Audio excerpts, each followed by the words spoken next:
আগরতলা পুর নিগমের উদ্যোগে আয়োজিত স্বদেশী মেলাকে আরও দুই দিন বৃদ্ধির ঘোষণা দিলেন মেয়র। শুক্রবার থেকে রাজধানীর স্বামী বিবেকানন্দ ময়দানে শুরু হয়েছে স্বদেশী মেলা।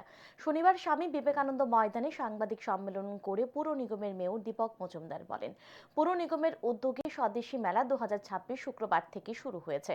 প্রথমত 3 দিন ব্যাপী মেলার আয়োজন করা হয়েছিল, কিন্তু মানুষের ব্যাপক সাড়া পরিলক্ষিত হওয়ায় এই স্বদেশী মেলা আরও 2 দিন বৃদ্ধি করার সিদ্ধান্ত নেওয়া হয়েছে। স্বাভাবিকভাবেই 11 জানুয়ারির পরিবর্তে মেলা শেষ হবে 13 জানুয়ারি। এদিন সাংবাদিক সম্মেলনে মেয়রের সাথে উপস্থিত ছিলেন ডেপুটি মেয়র মনিকা দাস দত্ত, পুর নিগমের কমিশনার ডিকে চাকমা সহ অন্যান্যরা।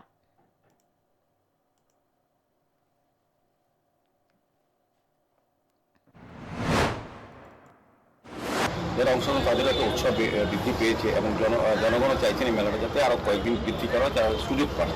সেক্ষেত্রে আমরা সিদ্ধান্ত নিয়েছি, মাননীয় মুখ্যমন্ত্রীর কাছে আমরা আবেদন রেখেছিলাম যে সরকারিভাবে যদি কোনো রকম অসুবিধা না হয় বা আইনগত কোনো ঝামেলা না থাকে, যাতে 2 দিন বৃদ্ধি করা হয় সকলের অনুরোধে। সেই কারণে মাননীয় মুখ্যমন্ত্রী ঘোষণা দিয়েছেন যে কোনো রকম অসুবিধা না হলে আমাদের মেলা আগামী 13 তারিখ, মানে 11 তারিখ শেষ হওয়ার কথা ছিল, 9, 10, 11 3 দিন ব্যাপী, এখন 5 দিন ব্যাপী মেলা আনুষ্ঠানিকভাবে সেদিন সম্পন্ন হবে।